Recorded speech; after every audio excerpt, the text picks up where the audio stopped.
biri durub desə mənim oğlum məmurdur və ya hansısa vəzifəlidir, şəhid atası bir kəlmə söz deyər, mənim oğlum şəhiddir. Burada heç kim danışa bilməz. Heç kim, heç bir vəzifə, heç bir rütbə şəhidin qabağında danışa bilməz. Şəhid valideyninin qabağında danışa bilməz.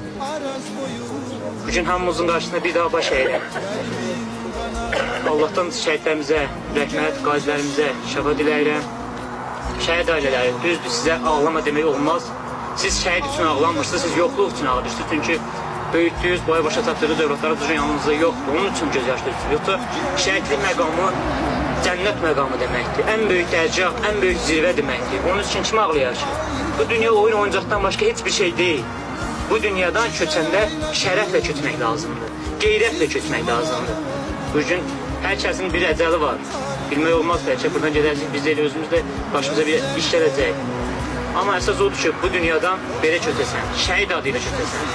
Valideynin adını həmişə uca tutasan. Rəhmətə gedirsən, valideynin əsrlərcə yaşayır. Sən yaşayırsan, valideynin adı əsrlərlə yaşayır.